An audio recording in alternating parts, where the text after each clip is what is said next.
Good morning, everyone. Amanda here.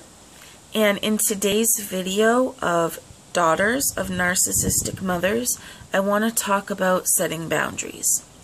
Now, bear in mind that when you're trying to establish boundaries with a person who has narcissistic traits or is full-blown narcissistic, that is not going to go over well. It's going to be a journey of continuously setting boundaries, and that and that could result in you actually leaving the environment that you're in to stop whatever's going on, to set that boundary. So just keep in mind that it's going to take work. It's going to be a long, hard road, but together we can get through it, support, and just keep setting those boundaries. It's important for yourself and for the other people or person. So I want to give you an example that happened yesterday of a dynamic that happened between me and my mother. So my mother, I, and my son were heading to the animal shelter so our puppy can start training puppy classes. And she was driving, and I had the puppy. And we were having a conversation. I don't remember what it was about, but she wasn't paying attention to the road. We kind of swerved some. She didn't realize that her not paying attention to driving was dangerous. She didn't think she was being unsafe. But when your hands come off the steering wheel and you're turned and looking at the other person and you're not paying full attention to the road in driving, that is dangerous. Common sense tells you that. However, she didn't see that. She didn't see the danger in what was going on. So I said, Mom, I don't want to have this conversation right now, because right now you need to keep your eyes on the road. That should be your 100% focus. And she's like, I am. And up go the hands again, And I'm like, Mom, your hands aren't even on the steering wheel. And she's like, it's fine. And I said, Mother, it's not fine. You're not paying attention. We could get in an accident because you think talking is more important. And I said, I am done with this conversation until we get to the animal shelter, and then we can pick it back up. So I set that boundary. I set that limit right there. And instead of the respect of, oh, you know what, I am driving, let's just wait till we get there. We were like 2 minutes away. I'm having like a breathing, I'm wheezing. I think it's because it's not as warm and humid out today. Sorry, I didn't mean to slurp, as it has been. Okay, so that boundary that I set, she couldn't handle it. And she continued to talk. And I said it again. I don't want to have this conversation until you park the car. And again, that wasn't respected. She just kept going. And I said, you know what? Until you park the car and we're done driving, I'm not going to listen to you. I'm done with this conversation. She goes, fine then. And she pulls the car over really fast, stops really fast, and starts talking.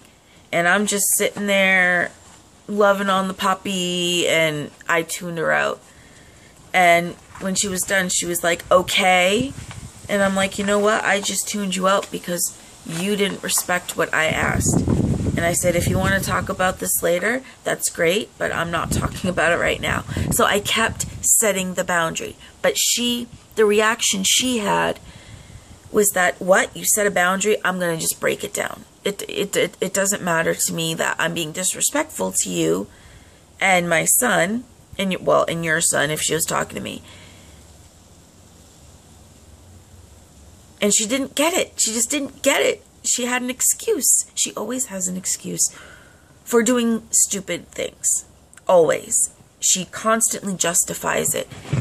And I had said to her this morning, because she was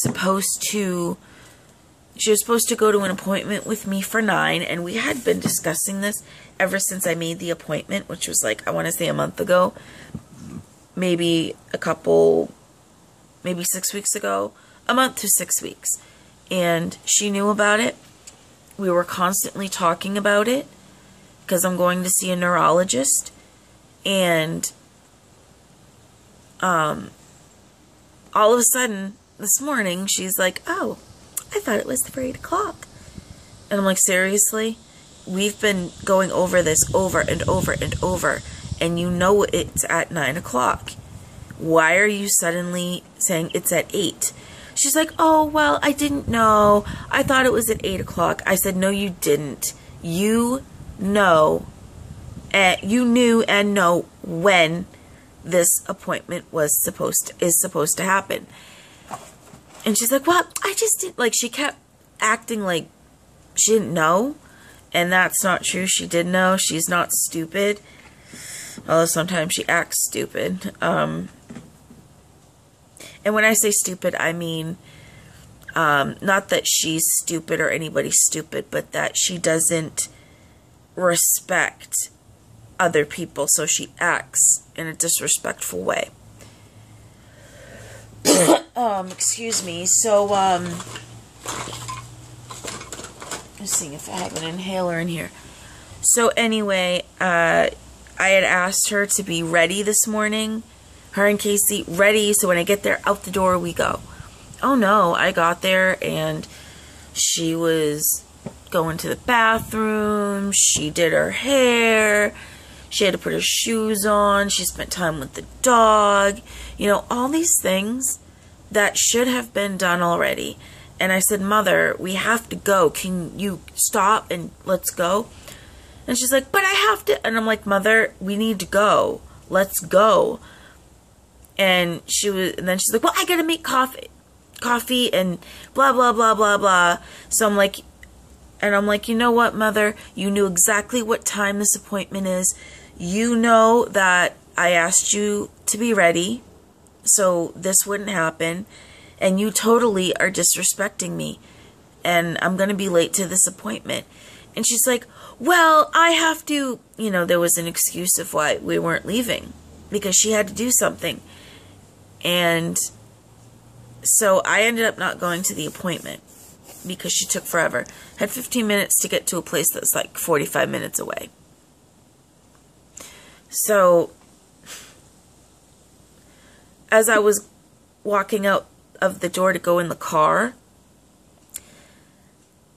I was just like, you need to take responsibility for your lack there of actions, since you claim you didn't know, and all that stuff. And she started yelling, and I said, I am done with this conversation.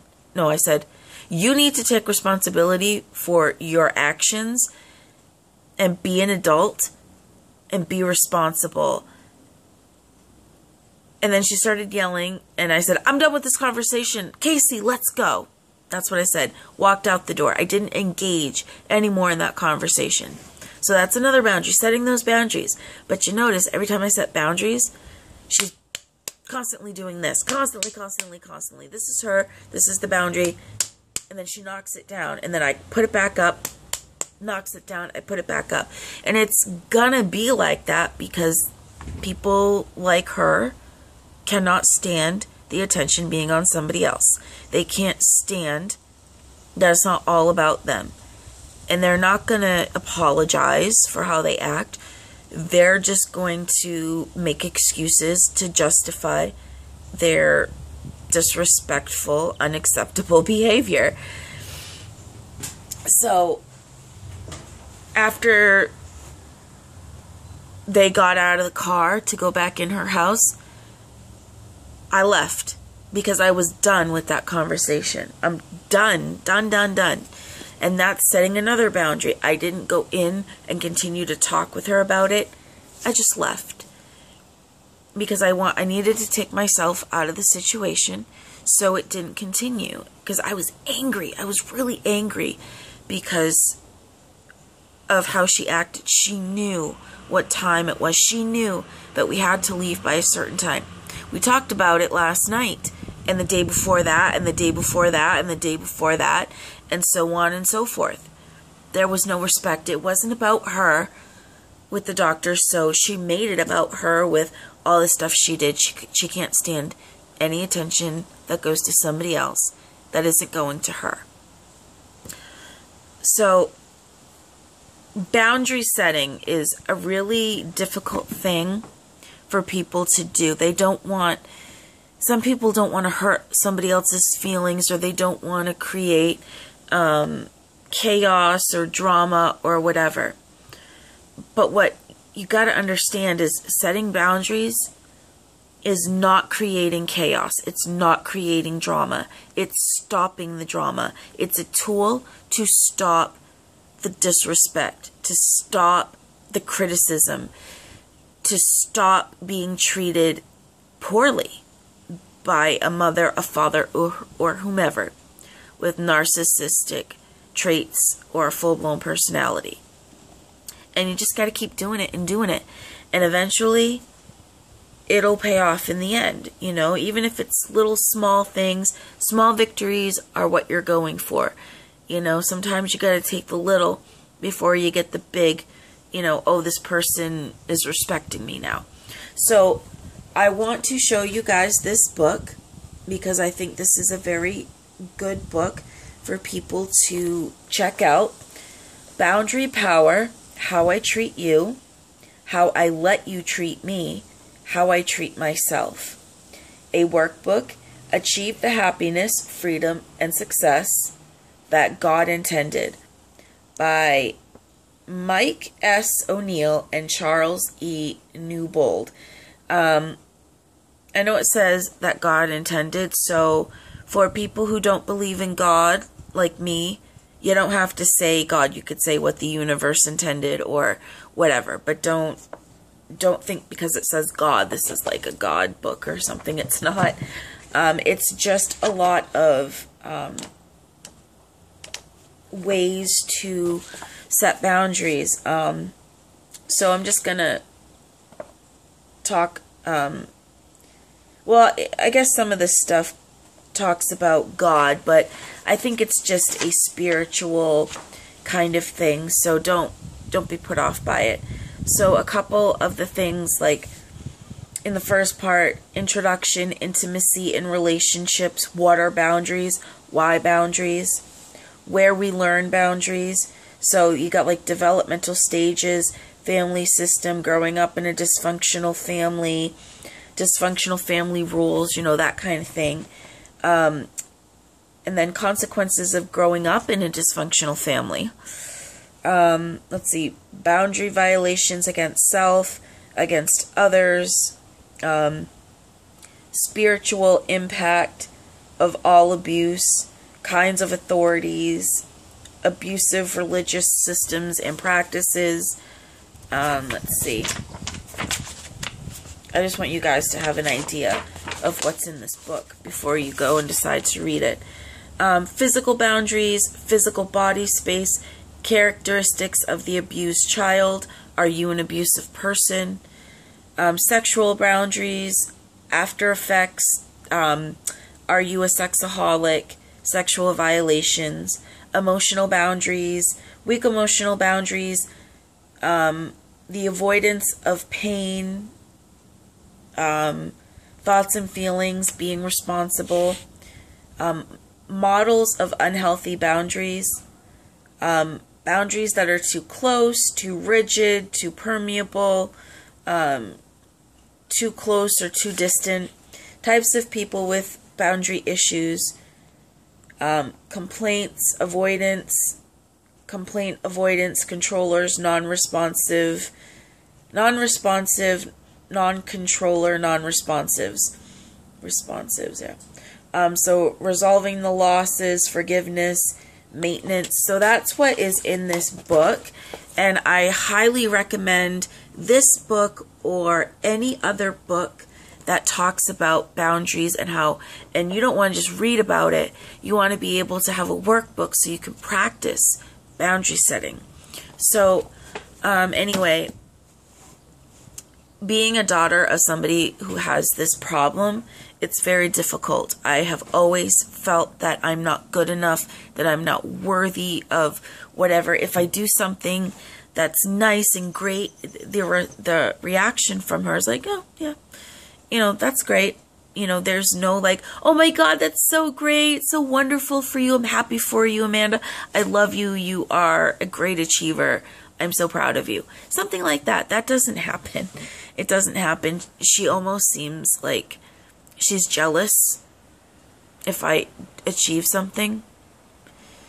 Or if I do something that makes me really happy. It's like, she's like, oh, Amanda's happy. Boom. I better do or say something that's going to piss her off. Because then she'll be paying her attention to me. Do you see what I mean? It's like that twisting of whatever. It's total manipulation. But a lot of that, playing devil's advocate, she grew up in a dysfunctional family. She didn't know, there was no boundary setting, really. There was poor communication. The way she grew up, it contributed to how she functions now as an adult. So I'm not saying like, oh, she's a mean person, I hate her. What I'm saying is that I, and hopefully you guys, look at the other side of the situation. Put yourself in that person's shoes and try to see where they're coming from so you understand better. That way you can look at your side, look at that side, and try to figure out how can we mend this? How can we, you know, or how can I react and do things in a certain way so this kind of thing becomes less and less. Will it ever stop? I don't know. But along the way in your life, use these tools.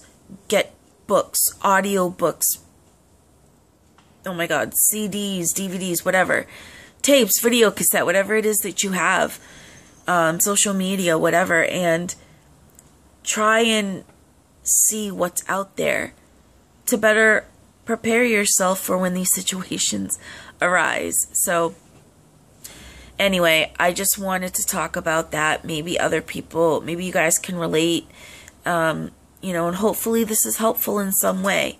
If you're in this type of situation with a parent who is narcissistic or a caregiver or whomever, I hope that you know you're not alone in this. And it's okay to set boundaries. It's okay to tell that person, stop treating me like crap. I'm not going to take it, you know, and not let that person's reactions or actions stop you from being somebody who's going to be in control of themselves and be able to set boundaries.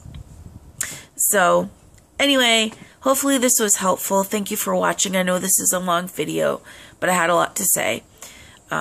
So thank you for watching. I love you all. I hope you all are doing great, and I will see you in my next video. Bye, guys.